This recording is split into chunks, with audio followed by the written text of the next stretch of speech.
یه سوال، فقط یه سوال ازت دارم.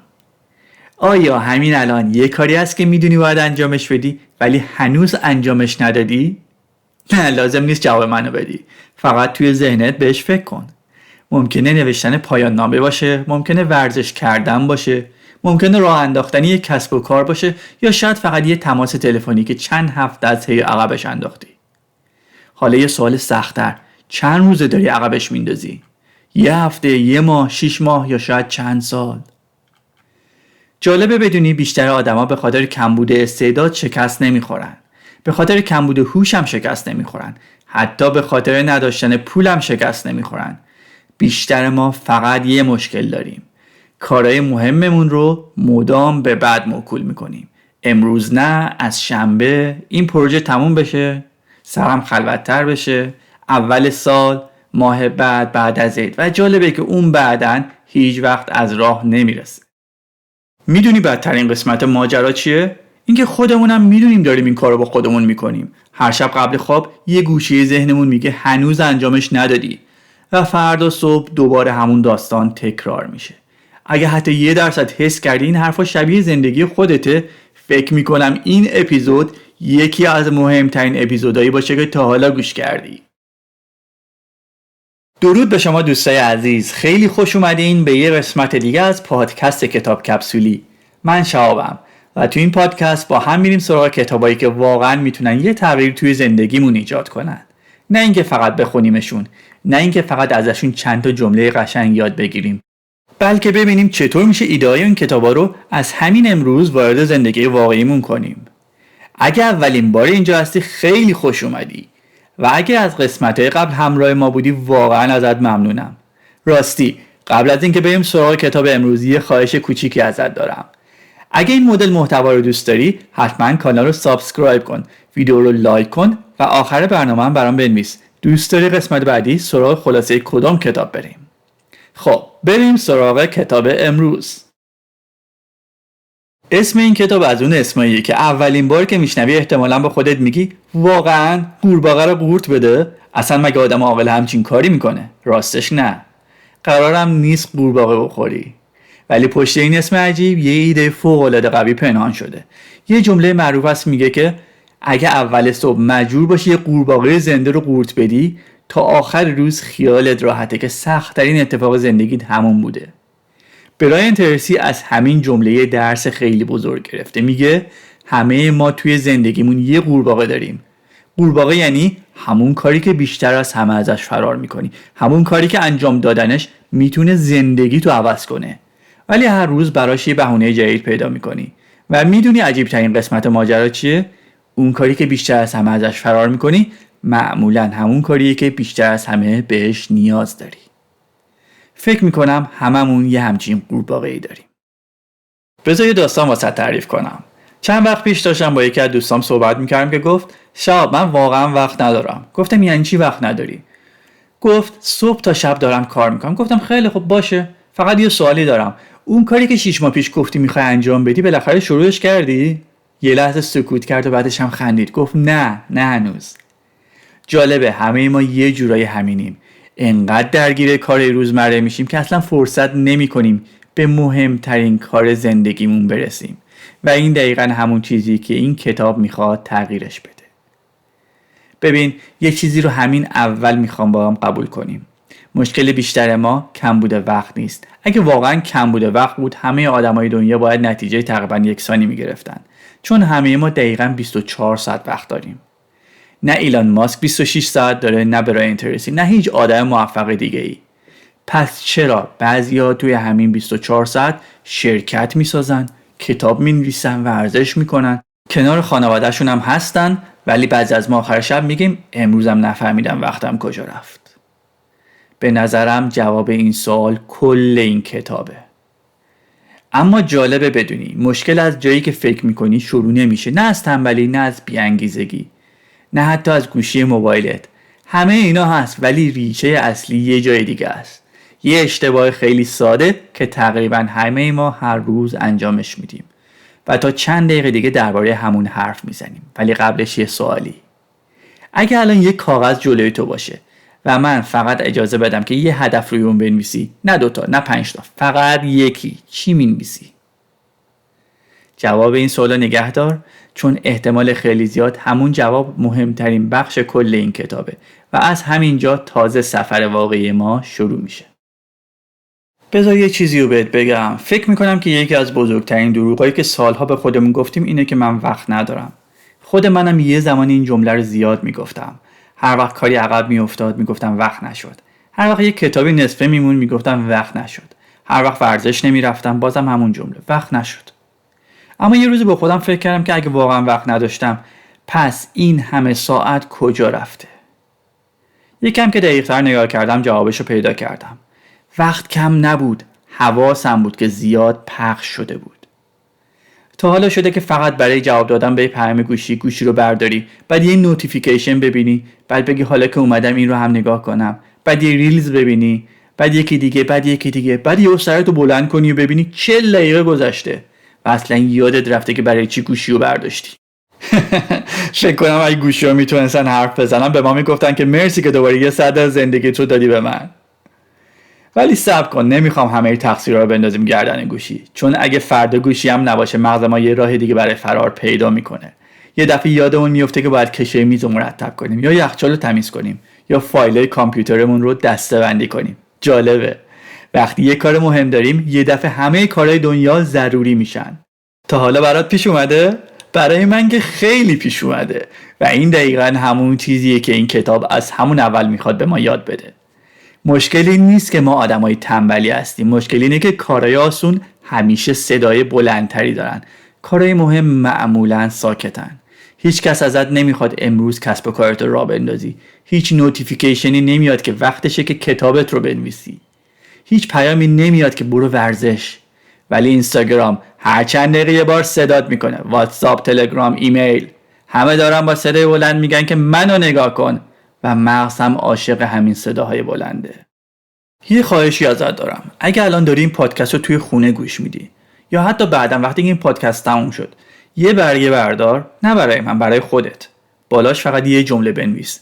اگه قرار باشه فقط یک کار زندگی منو تغییر بده، اون کار چیه؟ نه 10 تا نه 5 تا، فقط یکی. جواب این سوال رو هنوز لازم نیست به من بگی، فقط نگهش دار، چون تا آخر این پادکست چند بار دوباره برمیگردیم سراغش. اجازه بده که یه چیزی واسط تعریف کنم. یه استاد دانشگاه یه آزمایش جالب انجام داد. به دانشجو گفت که فرض کنید فردا فقط 2 ساعت وقت دارید، نه بیشتر. تو این 2 ساعت فقط میتونید روی یک کار وقت بذارید. چی رو انتخاب میکنید؟ تقریبا همه خیلی سریع جواب دادن. یکی گفت مطالعه، یکی گفت پروژه، یکی گفت ورزش، یکی گفت یاد گرفتن یه مهارت. بعد استاد یه سوال دیگه پرسید. گفت پس چرا همین امروز که 24 ساعت وقت دارید همون کار رو انجام نمیدید؟ و سکوت. هیچ کس جوابی نداشت. به نظرم این سوال ارزش چند دقیقه فکر کردن داره. ما معمولا نمیدونیم که چه کاری مهمه. نه. اتفاقا بیشتر وقتا خیلی هم خوب میدونیم. مشکل اینه که انجام دادنش سخت تره و مغز همیشه راه آسون تر رو انتخاب میکنه. بیشتر آدما از تصمیم گرفتن فرار نمیکنن. اونا از سختی اولین قدم فرار میکنن. اما اینجا یه سوال پیش میاد. اگه مغز ما ذاتاً دنبال راحتیه، اگه همیشه میخواد از کارهای سخت فرار کنه، پس آدمای موفق چی کار میکنن؟ مگه مغز اونا فرق داره؟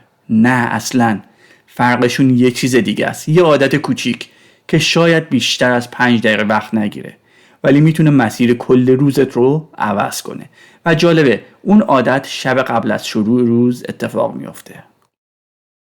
ببین، یه چیزی هست که من خودم خیلی دیر فهمیدمش. ما فکر میکنیم که روزمون از وقتی شروع میشه که صبح چشامون رو باز میکنیم، ولی حقیقت اینه که روز فردا از امشب شروع میشه. یه لحظه بهش فکر کن. فرض کن فردا یه سفر مهم داری. احتمالی این که از امشب وسایلتو آماده کنی بیشتره یا اینکه صبح تازه دنبال چمدون بگردی؟ معلومی که از شب قبل آماده میشی. پس چرا وقتی که نوبت به زندگی خودمون میرسه این کارو نمیکنیم؟ من یه سوالی دارم. جوابشو فقط توی ذهنت بده. چند بار شده صبح از خواب بیدار بشی و اولین جمله‌ای که به خودت بگی این باشه: خب امروز از کجا شروع کنم؟ همین یه جمله شاید ساده به نظر برسه، ولی همون لحظه داری بخشی از انرژی ذهنت رو خرج تصمیم گرفتن میکنه و این تازه اول روزه. حالا یه تصویر برات میسازم. 2 نفر رو تصور کن. نفر اول صبح بیدار میشه، هنوز چشاش کامل باز نشده، گوشی رو برمیداره. واتساپ، اینستاگرام، خبر، بعد یه پیام کاری، بعد یه تماس. بعدش تازه به خودش میگه که خب امروز اصلا باید چی کار میکردم. اما نفر دوم از شب قبل فقط 5 دقیقه وقت گذاشته، یه برگه برداشته و نوشته فردا فقط این 3 تا کار باید انجام بشه. صبح که بیدار میشه اصلا لازم نیست فکر کنه، فقط شروع میکنه. میدونی مغز ما یه اخلاق بامزه‌ای داره. هر وقت مجبورش کنی تصمیم بگیره خیلی زود خسته میشه. برای همینه که بعضی روزا ساعت 9 صبح احساس میکنیم انگار از صبح تا شب کار کردیم، در حالی که هنوز هیچ کار مهمی هم انجام ندادیم، چون انرژیمون صرف تصمیم گرفتن شده، نه عمل کردن. بذار یه مثال خیلی آشنا بزنم.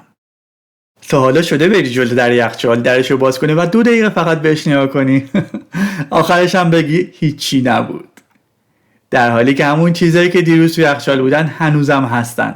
ولی چرا این اتفاق میفته؟ چون تصمیم گرفتن انرژی میبره. هرچی تعداد تصمیمای کوچیک بیشتر بشه، انرژی کمتری برای اون تصمیمای بزرگ باقی میمونه.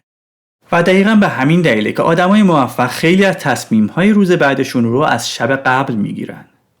بیا با هم یه تمرین کوچیک انجام بدیم. امشب قبل از اینکه بخوابی فقط 5 دقیقه وقت بذار.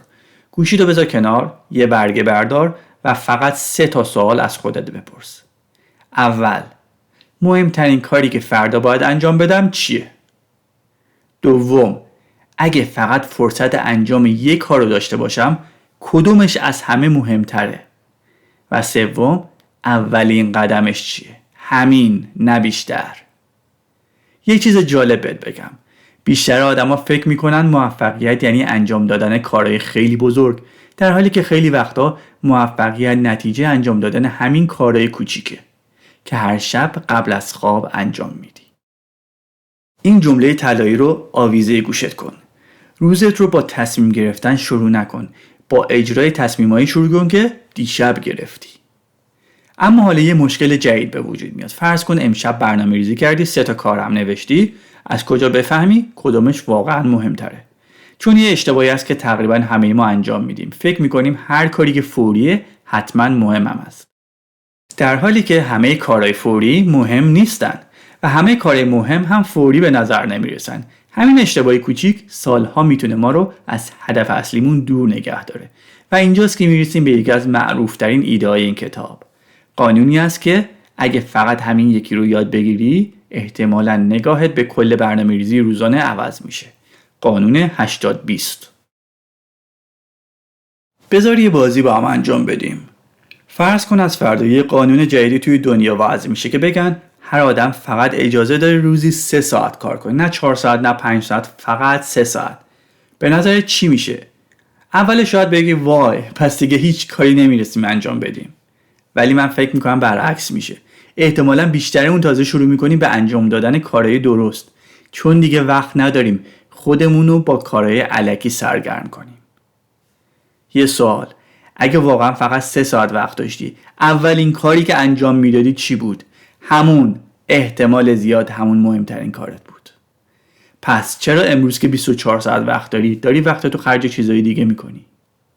به نظرم این یکی از تلخ‌ترین سوالایی که هر کدوم از ما باید یه بار از خودمون بپرسیم. یه اشتباهی است که همه ما انجام میدیم. بیشتر ما صبح که از خواب بیدار میشیم یه لیست بلند از کارها جلوی رومونه. بعدم فکر میکنیم که هرچی بیشتر انجام بدیم آدم موفق‌تری هستیم. ولی واقعیت یه چیز دیگه است. همه کارها ارزش یکسانی ندارن. یه ایمیل شاید 2 دقیقه وقت بگیره ولی هیچ تغییری توی آینده‌ات ایجاد نکنه. از اون طرف شاید فقط 1 ساعت وقت گذاشتن روی یاد گرفتن یه مهارت جدید درآمد 5 سال بعدتو عوض کنه. فرقشون خیلی زیاده. ولی چون نتیجه اون کار مهم فوری دیده نمیشه، ذهن ما ترجیح میده که بره سراغ همون کارهای کوچیک، چون تیک زدنشون لذت بخش‌تره. بذار اصلا بهت یه چیزی بگم. ما بعضی وقتا عاشق تیک زدن لیست کارامونیم. حتی اگه اون کارا هیچ فایده‌ای نداشته باشن. حتی اگه یه نفر بیاد بنویسه گلدونو جابجا کن، میزو پاک کن، فایل‌ها رو مرتب کن، آخر شب احساس می‌کنیم امروز خیلی آدم مفیدی بودیم. در حالی که اون پروژه‌ای که قرار بود زندگیمون رو عوض کنه هنوز همون گوشه مونده. یه جمله هست که کاش من اینو زودتر یاد میگرفتم. مشغول بودن نشونه پیشرفت نیست. این جمله شاید ساده باشه ولی اگه واقعا درکش کنی خیلی از تصمیم‌های زندگیت عوض میشه. بذار یه داستان کوتاه واسط بگم. یه نجار رو تصور کن. صبح وارد کارگاه میشه، به جای اینکه بره سراغ ساختن میز مشتری شروع میکنه چکش‌هاشو برق انداختن. بعد پیچ‌ها رو مرتب میکنه، بعد قفسه‌ها رو تمیز میکنه، بعد ابزارا رو رنگ میکنه. آخر شب هم خسته برمیگرده خونه. به نظر اون روز کار کرده؟ آره، خیلی هم کار کرده. ولی اون میزی که باید تحویل میداد هنوز ساخته نشده. بعضی روزهای ما هم دقیقاً همین شکلی هن. حالا یه لحظه فقط فکر کن. اگه آخر امشب از خودت بپرسی که امروز چه کاری انجام دادم که واقعاً آینده منو بهتر کنه؟ جواب چی میشه؟ نه، لازم نیست جوابشو به من بگی. فقط امیدوارم هر روز جواب این سوال واضح تر بشه واسط. و حالا میرسیم به یکی از مهمترین جمله‌های کل کتاب. برایان ترسی میگه که اگه 2 تا قورباغه جلوی تو باشه، اول اون قورباغه بزرگتر رو بخور. نه، هنوزم منظورمون قورباغه واقعی نیست. منظورش اینه که اگه امروز 2 تا کار مهم داری، اول برو سراغ همون کاری که هم سخت‌تره هم بیشتر ازش فرار میکنی، چون بعد از انجام دادنش انگار یه بار بزرگی از روی دوشت برداشته میشه. اما اینجا یه مشکلی پیش میاد. باشه، قبول، میریم سراغ سخت‌ترین کار. ولی اگه اون کار انقدر بزرگ باشه که حتی ندونی از کجا باید شروعش کنی، چی؟ مثلا نوشتن یک کتاب، راه انداختن یه شرکت، یاد گرفتن یه زبان جدید یا کم کردن 20 کیلو وزن. اینجاست که بیشتر آدما دوباره جا میزنن. اما یه ترفند خیلی ساده وجود داره که باعث میشه حتی بزرگترین هدفهای دنیا هم قابل انجام به نظر برسن. و به نظر من این کاربردی ترین بخش کل کتابه.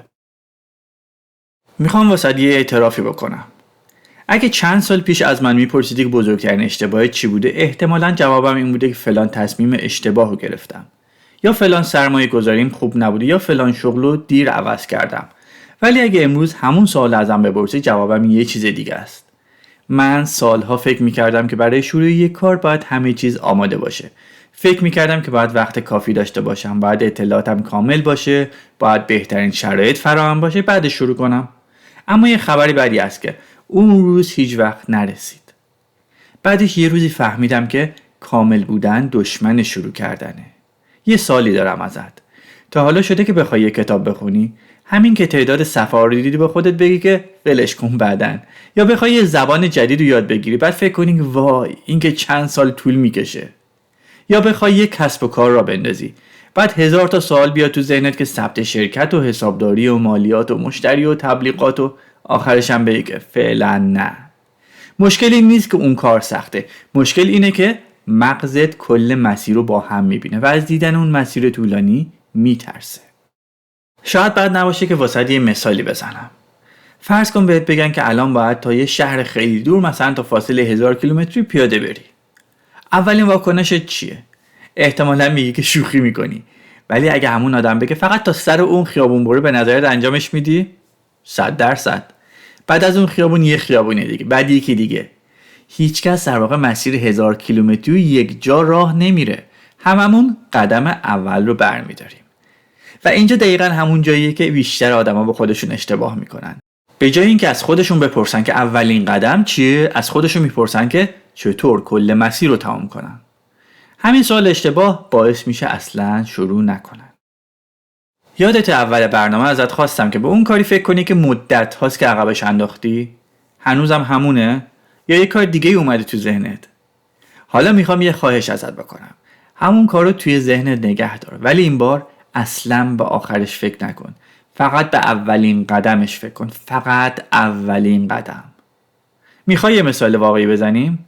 فرض کن میخوای که زبان انگلیسی یاد بگیری. اشتباه اینه که بگی باید انگلیسی یاد بگیرم. درستش اینه که بگی امروز فقط 10 تا لغت میخوام یاد بگیرم. یا اگر میخوای کتاب بنویسی، اشتباه اینه که بگی باید 200 صفحه بنویسم. درستش اینه که بگی امروز فقط عنوان فصل اول رو می‌نویسم. یا اگه ورزش میخوای شروع کنی، اشتباه اینه که بگی از فردا هر روز 2 ساعت میرم باشگاه. درستش اینه که به خودت بگی امروز فقط کفشامو میپوشم و 10 دقیقه راه میرم. جالبه نه؟ بیشتر وقتا سخت‌ترین قسمت ورزش کردن خود ورزش نیست، پوشیدن اون کفش است. یه جمله هست که من هیچ وقت فراموشش نکردم. کارهای بزرگ با قدمهای بزرگ ساخته نمیشن، با قدمهای کوچیکی ساخته میشن که هیچ وقت متوقف نمیشن. یه لحظه صبر کن. الان نمیخوام جواب منو بدی، فقط توی ذهنت جواب بده. اگه قرار باشه همین امروز فقط 5 دقیقه روی اون قورباغه‌ای که از اول برنامه توی ذهنت بوده وقت بذاری، اون 5 دقیقه رو صرف چه کاری میکنی؟ همین، نه بیشتر. اگه بعد از تموم شدن این پادکست فقط همین 5 دقیقه رو انجام بدی، به نظرم این اپیزود موفق بوده. اما یه چیزی هنوز مونده. فرض کنیم شروع کردی، قدم اول رو هم برداشتی، ولی بعد از 2-3 روز انگیزت از بین رفت. اون موقع چی؟ چطور آدمای موفق کاری میکنن که حتی وقتی حالشو ندارن باز هم ادامه میدن؟ چون یه باور اشتباه وجود داره، باوری که خیلی از ما سالها باش زندگی کردیم، اینکه اول باید انگیزه داشته باشی بعد شروع کنی، در حالی که واقعیت دقیقاً برعکسه و این شاید مهمترین چیزی باشه که امروز از این کتاب یاد میگیری. تو نباید منتظر انگیزه باشی. یه چیزی رو میخوام همین الان از ذهنت پاک کنم. اون جمله‌ای که هممون بارها گفتیم، از فردا که انگیزه داشته باشم شروع میکنم. راستش اگه بخوام کاملا صادق باشم، این جمله یکی از بزرگترین دروغاییه که به خودمون میگیم. چون اگه قرار بود انگیزه اول بیاد، هیچ وقت کسی ورزشکار نمیشد، هیچ وقت کسی کتاب نمینوشت و هیچ وقت هیچ کسب و کاری راه نمیافتاد. میخوام یه سوالی ازت بپرسم. تا حالا شده دلت اصلا نخواد بری باشگاه، ولی به زور خودتو برسونی اونجا، فقط به زور، ولی بعد از 10 دقیقه یه دفعه حالت عوض بشه، بگی خوبه که اومدم؟ برای من که بارها پیش اومده. جالبه نه؟ همیشه سخت‌ترین قسمت ورزش خود ورزش نیست، بلند شدن از روی موبل و پوشیدن کفشه. بعدش دیگه بدن خودش ادامه میده. کارهای مهم زندگی هم دقیقاً همین شکلیه. ما فکر میکنیم اول باید حسش باشه بعد حرکت کنیم، در حالی که بیشتر وقتا اول حرکت میکنی بعد حسش میاد. یه مثال خیلی ساده. تا حالا شده بخوای اتاقتو مرتب کنی، از دور که نگاهش میکنی انگار یه فاجعه است، با خودت میگی وای امروز دیگه نمیشه، ولی فقط اولین لباسو برمیداری، بعد دومی، بعد سومی، بعد یهو سرتو بلند میکنی میبینی نصف اتاق مرتب شده. انگار مغزت فقط منتظر بود تو شروع کنی.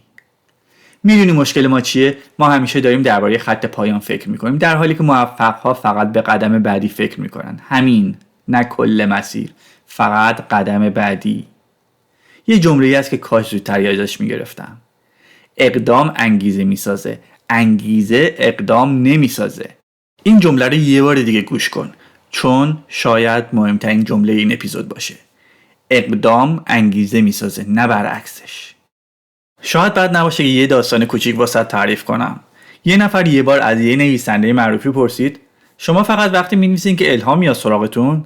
اون نویسنده خندید و گفت نه، من هر روز سر ساعت پشت میزم میشینم. الهام اگه خواست خودش اونجا پیدا میکنه. و چه جواب قشنگی. ما برعکس عمل میکنیم، منتظر الهام میمونیم، منتظر انگیزه میمونیم، منتظر شنبه میمونیم، منتظر اول ماه میمونیم، یا منتظر سال جدید، در حالی که موفق‌ها منتظر هیچ کدوم نمیمونن. میخوام یه سوالی ازت بپرسم، واقعا بهش فکر کن. اگه از فردا صبح دیگه اجازه نداشتی که از جمله حوصله نداشتم استفاده کنی، چند تا از کارهایی که عقب انداختی انجام میشد؟ به نظرم جواب این سوال خیلی چیزا رو روشن میکنه. میخوام بهت یه تصویری بدم که شاید هیچ وقت فراموشش نکنی. فکر کن که یه هواپیما قراره از تهران بره سیدنی. به نظرت خلبان تا آخر مسیر دقیقاً روی یه خط پرواز میکنه؟ معلومه که نه. باد میاد، مسیر عوض میشه، دوباره اصلاحش میکنه. دوباره باد، دوباره اصلاح، و تقریبا تمام مسیر هواپیما داره خودشو اصلاح میکنه. ولی آخرش هم به مقصد میرسه. زندگی هم همینه. لازم نیست که هر روز عالی باشی. فقط کافیه هر بار که از مسیر خارج شدی دوباره برگردی. همین. اما حالا یه سوال مهم. اگه هر روز شروع کردیم، اگه قدمای کوچیک برداشتیم، چطور کاری کنیم که وسط راه دوباره بر نگردیم با عادتهای قبلیمون؟ چون یه چیزی هست که بیشتر از تنبلی، بیشتر از کمبود وقت و حتی بیشتر از بی‌انگیزگی جلوی پیشرفت ما رو میگیره، و اون چیزی نیست جز عادتهای قدیمیمون. و دقیقاً آخرین بخش کتاب درباره همین موضوعه. این که چطور کاری کنیم که انجام دادن کارهای مهم از یه تصمیم سخت تبدیل بشه به یک عادت. یه چیزی رو میخوام ازت بپرسم. به نظرت چرا بعضی آدما هر روز ورزش میکنن، هر روز کتاب میخونن، هر روز روی کسب و کارشون کار میکنن، ولی واسه یه عده دیگه انجام دادن همین کارا انگار یه جنگ واقعیه. فکر میکنی اونا اراده قوی تری دارن؟ من قبلا اینطوری فکر میکردم که بعضی آدما یه نیروی خاصی دارن که من ندارم. اما من هر چی بیشتر درباره آدمای موفق خوندم فهمیدم تقریبا همشون یه ویژگی مشترک دارن. اونا تصمیم‌های خوب رو تبدیل به عادت کردن. ببین یه مثال خیلی ساده. الان اگه ساعت 2 نصف شبم بیدارت کنن احتمالاً بلدی مسواک بزنی. لازم نیست دربارش فکر کنی. لازم نیست انگیزه داشته باشی. لازم نیست با خودت کلنجار بری. چون تو این همه سال این واسط تبدیل شده به یک عادت. حالا یه سوالی. اگه انجام دادن مهمترین کار روزت هم همینقدر عادی بشه چی؟ اگه هر روز بدون فکر کردن اول بری سراغ همون قورباغه، اون وقت زندگی چه شکلی میشه؟ به نظرم این دقیقاً همون چیزیه که برایان تریسی میخواد به ما یاد بده. موفقیت یه اتفاق نیست، یه عادت روزانه است. شاید بعد نباشه یه داستان کوتاه دیگر رو با هم مرور کنیم. یه نوازنده پیانو رو تصور کن. وقتی که روی صحنه میاد ما فقط اجراشو میبینیم. ولی اون اجرا حاصل هزاران ساعت تمرینه. روزایی که شاید اصلاً حال تمرین نداشته ولی تمرین کرده چون دیگه منتظر حس خوب نبوده. تمرین بخشی از زندگی شده. ما هم معمولاً نتیجه آدما رو میبینیم. کتابی که چاپ شده، شرکتی که موفق شده، بدنی که آماده شده، ولی اون چیزی که نمیبینیم همون عادتهای کوچیکیه که هر روز بی سر و صدا تکرار شدن. یه جمله طلایی وجود داره که میخوام واسط بگم. موفقیت کاری نیست که یک بار انجامش بدی. موفقیت کاریه که هر روز تکرارش میکنی. حالا یه چیزی رو خیلی دوست دارم همینجا بهش اشاره کنم. بعضیا فکر میکنن برای موفق شدن باید همزمان 10 تا عادت جدید بسازن. از فردا ساعت 5 صبح بیدار میشم، ورزش میکنم، رژیم بگیرم، کتاب بخونم، زبان یاد بگیرم، مدیتیشن کنم و نتیجهش هم معمولا اینه که 3 روز بعد هیچ کدومش رو انجام نمیدن. شاید بهتر باشه که فقط یه عادت واسه خودت بسازی. اگه این کتاب فقط یه پیشنهاد بهت بده، اون پیشنهاد اینه: هر روز قبل از هر چیز اول مهمترین کارت رو انجام بده. اگه فقط همین یه عادت رو برای 1 سال حفظ کنی، به نظرم نتیجه‌ای که میگیری از خوندن 100 تا کتاب بیشتره. یادت اول برنامه ازت خواستم به قورباغه فکر کنی؟ حالا میخواستم یه سوال دیگه بپرسم. اگه از فردا فقط 30 دقیقه زودتر از همیشه شروع کنی و اون 30 دقیقه رو فقط به همون قورباغه اختصاص بدی، بعد 1 سال فکر میکنی که زندگیت هنوز مثل همون آدم امروزه یا یه آدم کاملا جدید و متفاوت؟ جالبه، بیشتر تغییرهای بزرگ از همین سالهای ساده شروع میشن. اما هنوز یه نکته‌ای مونده. شاید مهمترین نکته کل کتابم همین باشه. همه این چیزایی که گفتیم یه شرط داره. یه شرط که اگه رعایتش نکنی دوباره برمیگردی به همون عادتهای قدیمی. اون شرط چیه؟ این که از خودت انتظار کامل بودن نداشته باشی. یه چیزی هست که فکر میکنم خیلی از ما رو سالها عقب نگه داشته و اون اینه که همیشه میخوایم کامل شروع کنیم. میگیم از شنبه، از اول ماه، از سال جدید، وقتی سرم خلوت شد یا وقتی که شرایط بهتر شد، وقتی ابزارشو خریدم، وقتی اطلاعاتم کامل شد و ولی یه سوال: اگه اون روز هیچ وقت نرسه چی؟ واقعیت اینه که زندگی هیچ وقت کامل نمیشه. هیچ وقت همه چراغا سبز نیست. همیشه یه مشکلی هست، یه نگرانی هست، یه اتفاق پیش بینی نشده هست. اگه منتظر روز ایدئال بمونی شاید هیچ وقت شروع نکنی. من یه جمله رو خیلی دوست دارم. هر وقت میخوام یه کار سخت رو شروع کنم به خودم اینو یادآوری میکنم. اینه: انجام شده بهتر از بی‌نقصه. بذار یه بار دیگه بگم: انجام شده بهتر از بی‌نقصه. چون چیزی که انجام شده هر چقدرم که ناقص باشه قابل اصلاحه، ولی کاری که فقط توی ذهنت مونده هیچ وقت تغییری ایجاد نمیکنه. یه لحظه اینو با خودت فکر کن که یه بچه اگه میخواست راه رفتن یاد بگیره با خودش میگفت که نه، هنوز کامل بلد نیستم، بذار چند ماه دیگه امتحان کنم، هیچ وقت راه رفتن یاد نمیگرفت. هممون با زمین خوردن یاد میگیریم. موفقیت هم دقیقاً همین شکلیه. یه سوال دیگه: تا حالا به این فکر کردی که چند تا فرصت خوب توی زندگیت رو فقط به خاطر ترس از کامل نبودن از دست دادی؟ شاید یه کسب و کاری بوده، شاید یه ایده‌ای بوده، شاید یه مهاجرت بوده، شاید حتی یه گفتگوی مهم. نه چون تو نمیتونستی، فقط چون منتظر بودی که یه روز همه چیز بی‌نقص بشه. و به نظرم این دقیقاً همون چیزیه که این کتاب میخواد توی ذهن ما عوض کنه. اول حرکت کن، بعد مسیرتو اصلاح کن. نه اینکه اول منتظر مسیر بی‌نقص باشی. بذار برگردیم به اون تصویر قبلیه. هواپیما وقتی از زمین بلند میشه از همون لحظه اول مستقیم روی مسیر نهاییش نیست. باد میاد، ارتفاع تغییر میکنه، مسیر اصلاح میشه، دوباره اصلاح و دوباره اصلاح. اما یه نکته مهم وجود داره. هواپیما فقط وقتی میتونه مسیرش رو اصلاح کنه که پرواز کرده باشه. هواپیمایی که هنوز روی باند ایستاده هیچ مسیری برای اصلاح نداره. خیلی از ما هنوز روی باند نشستیم، منتظریم که همه چیز کامل بشه، در حالی که شاید فقط باید پرواز کنیم. یه جمله طلایی از آخر این کتاب: همه این تغییراتی که تو کل دنیا می‌بینیم به خاطر آدمای کامل نبوده. به خاطر آدمایی دنیا تغییر کرده که با وجود ناقص بودن شروع کردن. بذار یه بار دیگه برگردیم به اول این اپیزود. یادت با چه سوالی شروع کردیم؟ گفتم که همین الان یه کاری است که مدت هاست میدونی باید انجامش بدی ولی هنوز انجامش ندادی. از همون لحظه احتمالاً یه اسم اومد توی ذهنت. شاید هنوز هم همون اسم توی ذهنت باشه. جالبه، ما توی این چند دقیقه که توی این پادکست کنار هم بودیم درباره مدیریت زمان حرف زدیم، درباره اولویت‌ها حرف زدیم، درباره عادت‌ها حرف زدیم، درباره انگیزه حرف زدیم، ولی اگه بخوام همه این کتابو فقط توی یه جمله خلاصه کنم، اون جمله اینه: زندگیت اون طرف همون کاریه که ازش فرار میکنی. یعنی فقط یه لحظه بهش فکر کن. شاید همون تماس تلفنی، شاید همون پروژه، شاید همون ورزش، شاید همون یاد گرفتن یه مهارت، همون چیزی که هر روز به فردا موکولش میکنی، دقیقاً همون چیزیه که میتونسته مسیر زندگیتو عوض کنه. یه چیزی هست که دلم میخواد هیچ وقت فراموشش نکنی. ما معمولا فکر میکنیم که آدمای موفق یه تصمیم خیلی خیلی بزرگ گرفتن که زندگیشون تغییر داده.